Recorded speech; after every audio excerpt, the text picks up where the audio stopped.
नमस्कार बच्चों। हमने पिछली क्लास में कपास के बारे में पढ़ा था, सूती वस्त्र के बारे में। आज हम पढ़ेंगे ऊनी वस्त्र।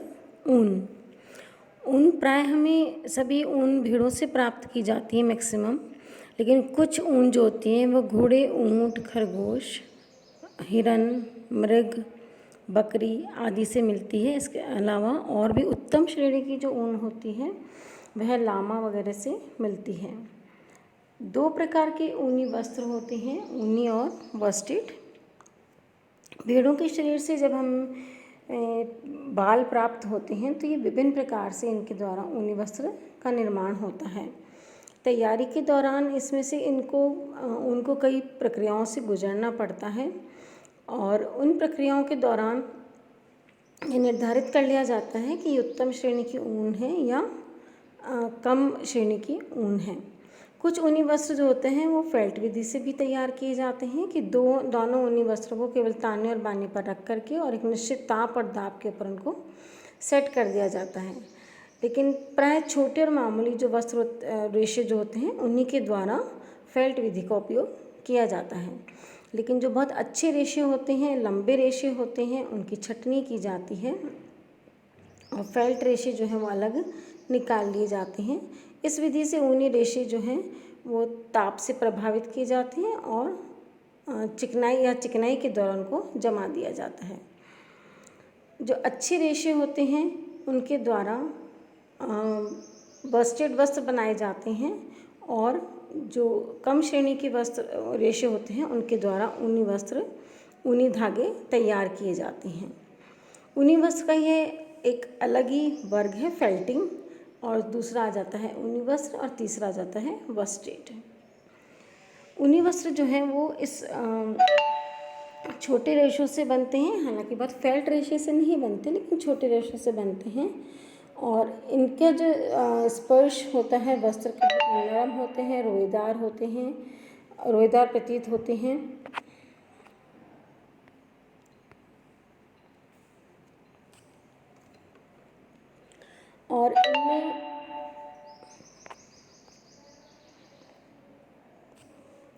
और इनके द्वारा बिल्कुल ढीले ये बटे हुए होते हैं। वुलन कपड़ों की उष्णता का जो गुण होता है वो बहुत श्रेष्ठ गुण होता है, जिसके द्वारा इसीलिए हम इनका उपयोग सर्दी में हम करते हैं। ऊनी वस्त्र बनाने के जो तरीका है वो एक पहले वस्टेड वस्त्र के बारे में बता दूँ। यह गर्म वस्त्रों का दूसरा प्रकार होता है और बहुत ही उत्तम और बहुमूल्य होते हैं ये वस्त्र। इनके जो रेशे जो लंबे होते हैं ऊनी रेशों के अंदर, उनके द्वारा वस्टेड वस्त्र तैयार किए जाते हैं। विशेष इनकी बुनाई भी जो होती है वो विशेष प्रकार से होती है। इनकी लंबे रेशों की धुनाई और कंघी भी बहुत ज़्यादा की जाती है, इनको समानांतर किया जाता है उसके द्वारा और उसमें छोटे छोटे रेशों की छटनी कर दी जाती है। तो वस्टेड जो वस्त्र होते हैं उनका स्त्री का जो प्रभाव होता है उनके ऊपर वो अधिक देर तक रहता है, वो बिल्कुल वैसे ही रहते हैं। ये बहुत मजबूत धागे होते हैं, सघन बुनाई की जाती है इनकी और बहुत टिकाऊ और मजबूत और लंबे समय तक चलने वाले वस्त्र होते हैं। इनके द्वारा गर्म सूट, चेस्टर कोट, ओवरकोट आदि बनाए जाते हैं। अब हम पहले पढ़ेंगे ऊन का निर्माण किस प्रकार से किया जाता है। इसमें ऊन का जो निर्माण है वो भेड़ों के शरीर से ऊन जो बाल हैं उनको प्राप्त कर लिया जाता है और एक ही भेड़ के शरीर से हमें विभिन्न प्रकार की ऊन प्राप्त होती है। अलग अलग स्थान से अलग अलग श्रेणी की ऊन हमें प्राप्त होती है। तो सबसे पहले तो भेड़ के जो शरीर से बालों की कटाई की जाती है। इस कटाई के दौरान इस रेशों के अंदर बहुत अधिक प्राकृतिक तैलीय पदार्थ होते हैं, अशुद्धियाँ रहती हैं, तो इनको ग्रीस गर्म पानी से धो करके अलग कर लिया जाता है और उसके पश्चात भेड़ को नहला करके और उसको बाल उतारने का काम किया जाता है। उसके पश्चात आता है छटाई का काम बहुत ही निपुण व्यक्ति करते हैं, जिनको इनकी जानकारी होती है कि वो केवल स्पर्श मात्र से ही देख करके यह बता सकते हैं कि यह जो रेशा है वो किस श्रेणी का रेशा है। और एक ही भेड़ से हमें करीब 15 से 20 श्रेणियों का ऊन हमें प्राप्त हो जाता है और जो श्रेणी होती है वो इस टाइप से की जाती है कि उसकी लंबाई क्या है, उसकी बारीकी क्या है, उसकी प्रत्यास्था क्या है, मजबूती क्या है, इस आधार पर इनकी छटाई कर ली जाती है। उसके पश्चात आता है स्वच्छ करना। उन्हीं रेशों को जो है गर्म परंतु अशक्त क्षार का घोल जो कि बहुत अधिक स्ट्रॉन्ग नहीं होता है, ऐसे क्षार के घोल में कई बार धोया जाता है, जिससे कि इसके अंदर उपस्थित जो अशुद्धियाँ होती हैं, पसीना होता है, चिकनाई होती है और जो बाहरी पदार्थ लगे हुए होते हैं, धूल के कण होते हैं, वो सब अलग हो जाते हैं और जो ऊन होती है वो बिल्कुल स्वच्छ सफ़ेद होकर के निखर करके हमारे सामने आ जाती है और ये पहले की अपेक्षा बहुत अधिक नरम होती है। इस विधि से जब सफाई पूर्ण, अगर फिर भी मान लो बहुत ही गंदी ऊन है, इस विधि से भी अगर सफाई पूर्ण नहीं हो पाती है तो दूसरी बार उसको कार्बोनाइजिंग की क्रिया के द्वारा साफ़ किया जाता है या सल्फ्यूरिक एसिड, हाइड्रोक्लोरिक एसिड के द्वारा भी धोया जाता है, लेकिन उस कंडीशन में ऊन जो है वो बहुत रुक्ष हो जाती है क्योंकि उसकी चिकनाई पूर्ण रूप से हट जाती है। उसके पश्चात ही जब गीली हो गई हैं ऊन तो इनको सुखाया जाता है। साफ़ हो जाने पर, क्योंकि ये गीली हो गई हैं तो उनको सुखा लिया जाता है। सुखाते समय ध्यान रखना चाहिए कि बहुत अधिक नहीं सुखाया जाए कि एकदम कड़क हो जाए। कुछ हल्का सा एक नमी इनके अंदर छोड़ दी जाती है। उसके पश्चात आता है तेल देना या इसको चिकना बनाना। धोए हुए जो बाल हैं उनमें बहुत रूखापन आ गया है और वो इतने हल्के हो जाते हैं कि उनको संभालना मुश्किल हो जाता है, इसलिए कुछ इनको योग्य बनाने के लिए, इनके द्वारा वस्त्र बनाने के लिए इनको नरम बनाया जाता है और उसके ऊपर जैतून के तेल का छिड़काव किया जाता है। ये तेल को एब्जॉर्ब करती हैं और कुछ चमकदार और कुछ कड़कीले बाल अच्छे कुछ नरम हो जाते हैं जो कि रुक्ष हो गए थे।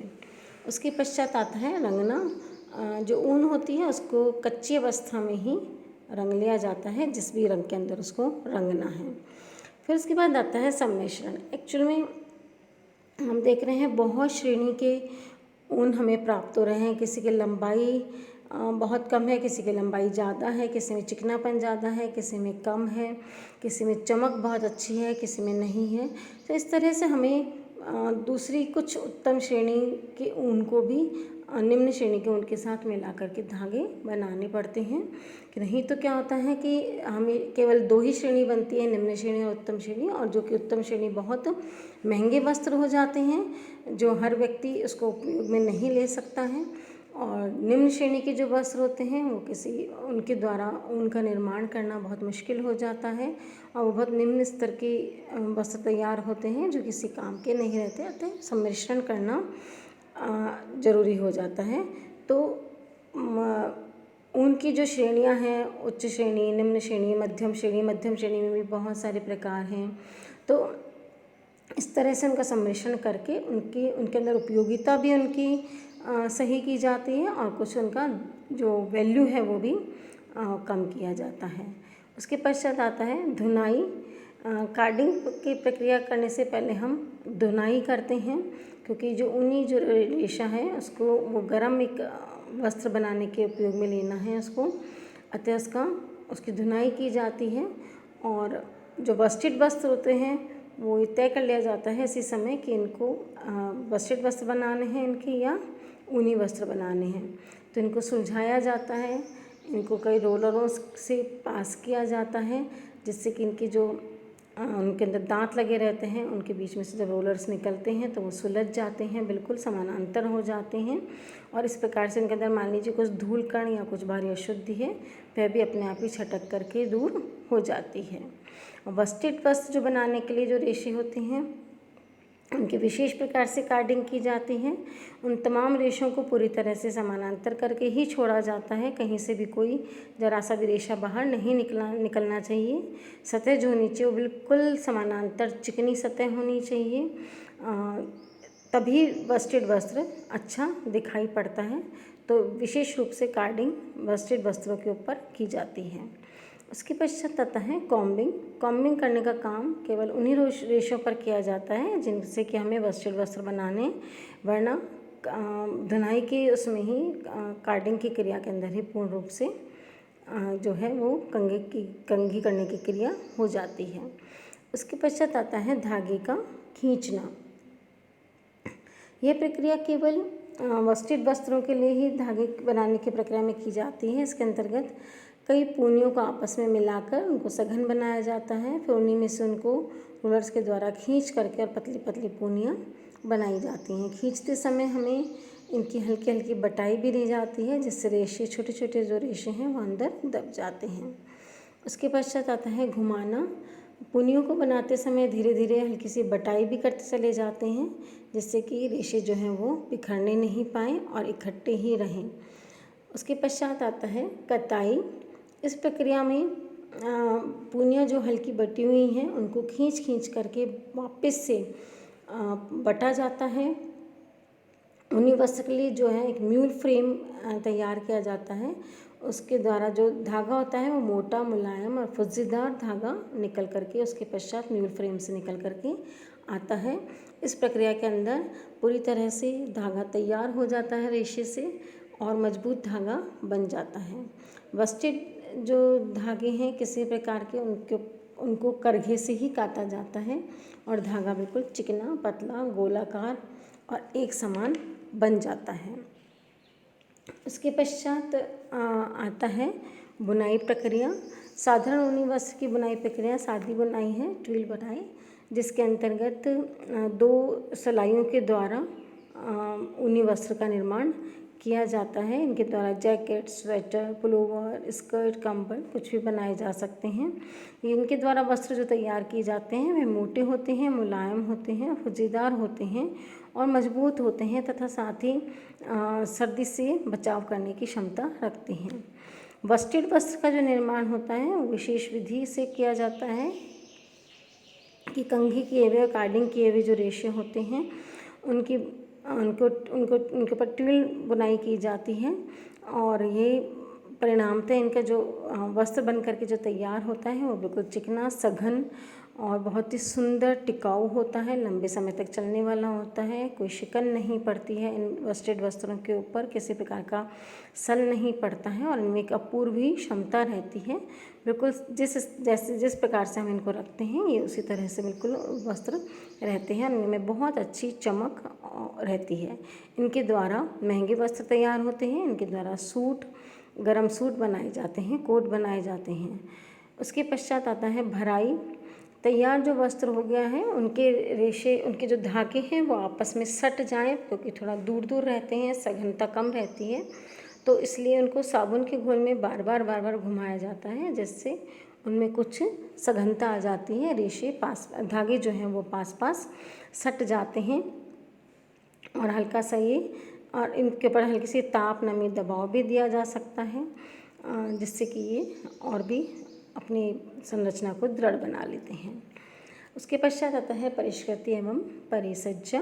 परिष्कृति परिसज्जा, हालांकि यह गर्म वस्त्र जो होते हैं दोष मुक्त होते हैं। इनके गांठें काटना, मरम्मत करना, ये सब कुछ बिल्कुल अलग तरीके से किया जाता है और इनके अंदर रंग चढ़ाना है, वैसे इनके ऊपर रंग जो चढ़ाया जाता है वो बिल्कुल पहले ही चढ़ा लिया जाता है। जैसे कि आप देखते होंगे कि सर्दियों में ऊन जो है वो बेचने वाले आते हैं, वो कलर्ड ऊन होती हैं और हम उनके कलर्ड करने के पश्चात ही हम वस्त्र उनका तैयार करते हैं।